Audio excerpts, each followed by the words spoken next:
Hindi sapat ang tunog, dapat dumagundong ang langit at lupa dahil ang isang malaking, nagniningning na gintong bola ng liwanag, parang araw, ay papunta sa ulo ni Ye Junlin na may lakas na kayang burahin ang buong isla sa isang iglap. Ngunit sa sandaling iyon, agad na tumugon ang sistema, ding. Natukoy ng sistema ang isang kalaban sa early tribulation realm. Inilunsad ang epekto ng saktan mo ako, magle-level up ako. Libreng upgrade package sa Middle Tribulation Realm. Congratulations! Agad na nagliwanag ang buong katawan ni Ye Junlin, tulad ng isang estatwa ng Diyos na bagong kinuskos, na may murang, makinis na balat na kasing puti ng jade na bagong bleach. Ang kanyang puting buhok ay sumasayaw, at ang kanyang mga mata ay kumikislap na parang naglalaman ng buong Milky Way. Si Hong Chenye sa tabi niya ay tila nabibingi dahil sa ingay. Ano yon? Bakit isa na rin siyang Immortality Realm Cultivator? Nagpapanggap lang ba siyang tanga kanina? Bago pa siya makapag-react, umisi na si Ye Junlin at binigkas ang 4 na salita na parang sinampal ang kanyang kalaban, ilang kasanayang walang silbi. Ang kanyang mga kilos at diskarte ay walang saysay. Akala mo kaya mong sunugin ang aking pundasyon? Umuwi ka at mag-aral ulit ng 3 taon. Sa isang pitik ng kanyang daliri, isang beses lang, at ang napakalaking bola ng liwanag, kasing laki ng pangalawang araw, ay naitaboy. Nanlaki ang mga mata ni Kuyang Immortality Realm, gustong sabihin ang iina, ngunit napigilan. Pagkatapos, ang bola ay lumipad pabalik sa kalangitan at sumabog na parang nabuksan ang takip ng universo. Ang enerhiya na nagmumula dito ay napakainit na kahit ang langit at lupa ay huminga ng malalim. Ang mga mahihinang cultivator ay nanghina, ang mga ibon ay naligaw ng landas, at ang lumulutang na isla ay umuga na parang sumasayaw sa isang collective jumping game. Ang pinakamasakit ay si Kuyang, na ang gintong buhok ay nagsiliparan na parang sinusunog na dayami, at ang kanyang mukha ay mas maputi pa sa dingding ng isang morgue. Ang ama at anak ni Xui ay nanginginig ang mga kamay na parang nalason. Hindi alam kung anong estado ang kanilang pinagdadaanan, bahagyang pagkatakot, pagkalito, kapaitan, pagmamataas, at kaunting gusto ng umiyak. Immortality Realm. Isa na siyang Immortality Realm Cultivator. Oh my God! Ano ba to? Si Xu Chenyi naman ay nawala na. Mula pagkabata, nagtiwala siya dahil nasa likod niya ang kanyang lolo bilang isang Immortality Realm Cultivator. Akala niya nakatayo siya sa itaas ng lahat, walang kapantay ang kanyang kayabangan. Ngunit lumalabas na isa lang pala siyang background para daanan siya. Hindi na kailangang sabihin pa para sa mga panauhin, ang kanilang mga mukha ay nabaluktot at ang kanilang mga bibig ay nakanganga na parang mga isdang napadpad sa pampang, ang kanilang mga lalamunan ay parang may nakabara na bato. Uulo. Si Ye Junlin ay isang tunay na Immortality Realm Cultivator. Hindi nakapagtataka na binatikos niya ang mga tao na parang nakahitit siya ng mga ninuno sa loob ng maraming henerasyon, hindi natatakot sa sinuman.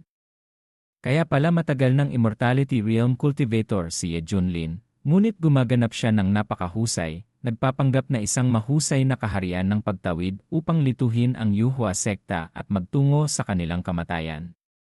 Sa sandaling ito, lumitaw ang isang gintong figura. Ang kanyang buhok ay magulo na parang hinampas ng buhawi, at ang kanyang mga mata ay nagniningas na parang malapit ng sumabog sa apoy. Nanginginig ang buong katawan ni Kuyang Immortality Realm, at ang kanyang puso ay tumitibok na parang tambol. Ito ay isang panloloko, tama ba? Nagtatago ka lang ng mga baraha, nagpapanggap. Narinig ko na niloloko ang sekta. Kaya sabik akong bumawi ng karangalan at balak kong magpakawala ng ilang atake para maibsan ang pangangati ko. Sa kasamaang palad, nabawi ako. Sobra akong nagalit na hindi ko na kinaya. Galit na sigaw ni Kuyang, napakakapal ng mukha. Isa ka ng Immortality Realm Cultivator, pero nagkukunwari ka pa ring itago ang iyong paglilinang. Nagdadaya ka. Dahil sa paglalaro mo ng ganyan, napahiya kaming lahat. Si Ye Junlin naman ay nakatayo pa rin doon, ang kanyang mukha ay payapa at walang kasalanan. Sinong nag-utos sa iyong magsimula ng gulo? Ngayon na naitaboy ka na, nagrereklamo ka pa rin. Sakit ka sa ulo na gusto mong apihin ang iba, pero ngayon ikaw ang inaapi. Umiiyak ka na ngayon? Ang tawag dito ay kapag matanda ka na, dapat mong tanggapin ito. Pero kaka-level up ko lang, lolo. Kanina mahusay na kaharian ng pagtawid pa ako. Gusto mong sumumpa? CJ. Nanlaki ang mga mata ni Kuyang Immortality Realm na parang malapit ng lumuwa at umuusok ang kanyang ulo. Nasasabi mo pa yan? Akala mo ba 3 taong gulang ako na madaling maloko? Hindi pa ako nakakita ng sinungaling na kasing garapal nito. Tumikim si Junlin at sinabi ang isang bagay na labis, kung ayaw mong maniwala, huwag. Hindi kita pinipilit. Hindi na nagsalita pa si Kuyang. Sumigaw siya nang nakabibingi at ikinuyom ang isang atake na may gintong liwanag, na may kasamang bola ng enerhiya na napakainit na amoy ng pagkasunog sa hangin. Samantala, si Junlin ay nakatayo pa rin na magkakrus ang mga braso, hindi umiiwas, hindi gumagalaw, at hindi man lang pinapansin ang alikabok sa kanyang balikat. Ngumisi pa nga siya na nagpapakita ng pangungutya. Sige, atake ka. Panonoorin ko. Si Kuyang ay tila nagpapakawala ng isang combo sa kalangitan, na sumabog na parang paputok sa bagong taon. Kumalat ang liwanag, ang mga agos ng hangin ay gumulo sa lahat ng direksyon. Nang maramdaman ang puwersa, pinagpawisan din ng malamig si Xu family patriarch na nakatayo sa malayo. Paano ito posible? Pareho kaming nasa early tribulation realm, ngunit bakit siya parang isang Diyos at ako ay parang isang nagpapabuti na cultivator? Kung matamaan ako ng atake na yon, deads na ako. Humangin ka lang ngayon. Tignan natin kung kaya mo pang magbiro kapag pinabagsak ka ni Kuyang at pinalo ka hanggang sa mamatay. Pagkaraan ng 1 segundo, nanlaki ang mga mata ni Xu family patriarch na parang malapit nang lumabas dahil nawala ang usok at liwanag, ngunit si Junlin ay nakatayo pa rin doon, hindi gusot ang damit, hindi gulo ang buhok, at hindi gumalaw ang mga paa. Tanging isang ngiti na nagsasabing, alam ko na, ang nakaguhit sa kanyang mukha. Sinabi pa nga niya ang isang bagay na nakakabaliw, paumanhin, hindi sapat ang iyong atake. Hindi ako nasaktan. Lumabas na mayroon siyang immortal na dominating physique decisive, kasama ang paglilinang na nangingibabaw sa ulo, at gusto niyang basagin ang depensa ng kanyang katawan nang walang anumang lohika. Sa ganitong paraan, maaari lamang silang managinip ng gising. Si Kuyang Immortality Realm ay nakatayo doon na ang kanyang mukha ay berde at lila. Pagkatapos ay naggangalit siya at inilabas ang kanyang kayamanan, ang araw na bilog, kahit na ito ang pinakamababang baitang ng mahiwagang kayamanan. Ito pa rin ay sapat na upang pahirapan ang isang grupo ng Late Tribulation Realm Cultivators kung hindi sila mag-ingat. Pagkatapos, sumigaw si Kuyang, ito ang kayamanan ng sekta na nagmula sa aking puso at kaluluwa. Gusto kong makita kung gaano kakatigas. O mahuhulog ang iyong mga buto.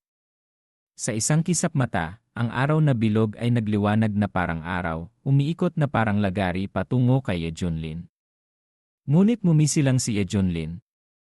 Halika, sino ang natatakot?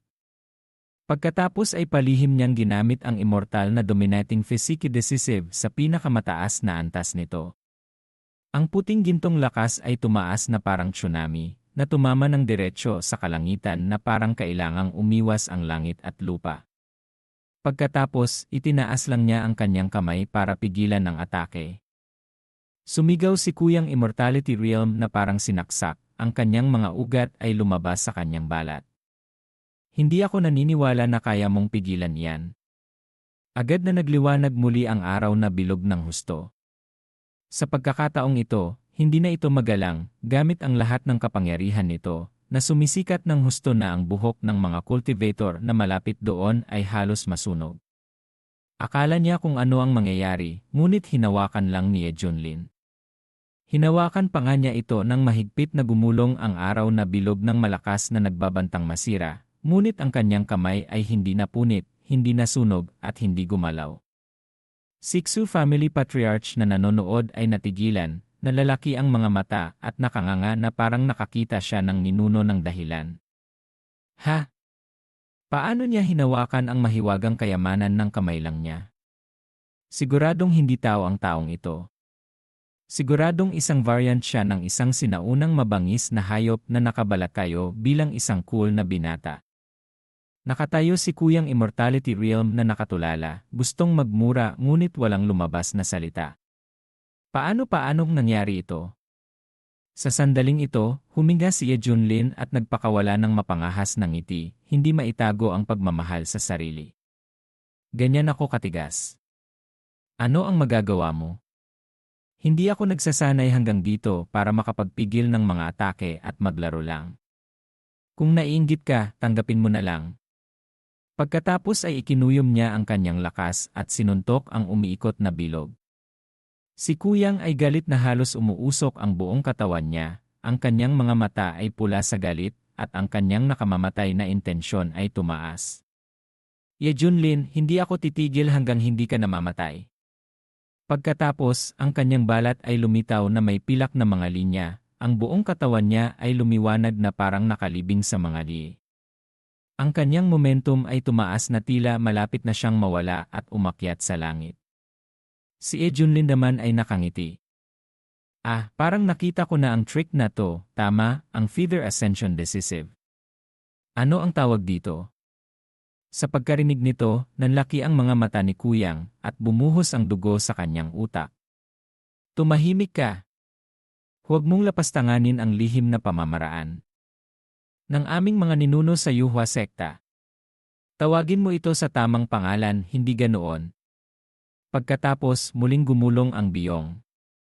Sa pagkakataong ito, hindi na ito isang bilog, ngunit nahati sa libu-libong ilusyon na umiikot na parang ipo-ipo ng liwanag, na tinatakpan si Ye Junlin na parang gusto siyang gawing pulp.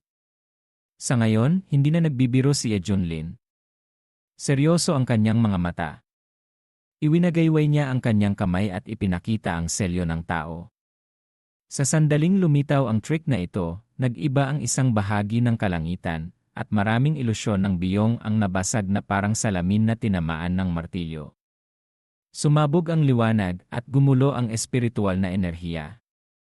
Hindi pa tapos, ang isa pa niyang kamay ay libre at itinatak sa lugar kung saan nakatayo si Kuyang. Gayunpaman, hindi umatras si Kuyang, ang kanyang dugo ay dumaloy at ang kanyang aura ay nawasak. Huwag kang mangarap. Nang magkaaway ang dalawang puwersa, nagapi at nawasak ang selyo ng tao. Sa huli, ginamit niya ang lahat upang maglaro. Si Juri Fenchen ang trick na nagbabanta sa buhay. Ginamit niya ang kanyang buhay para sunugin ang kapangyarihan. Sa isang kisap mata, lumitaw ang siyam na bilog ng ginintuang araw na nakakross sa espasyo, na nagpahirap sa buong lumulutang na isla. Ang ilaw na nagmumula dito ay mainit na gusto nitong balatan at sunugin ang parehong kaluluwa at espiritu. Nagsimulang umuusok ang mga naninirahan sa isla, at ang mga panauhin ay napinsala at nanghina, desperadong naglalabas ng lahat ng kanilang magic treasure sa desperasyon. Iligtas niyo ako. Ina! Nasusunog na ako hanggang sa ikatlong layer. Sa sandaling ito, nakatayo si Ye Junlin, ang kanyang mukha ay hindi nakangiti o seryoso. Ang kanyang mga mata ay nakatutok na tinitignan ang mga ito. Tignan mong mabuti.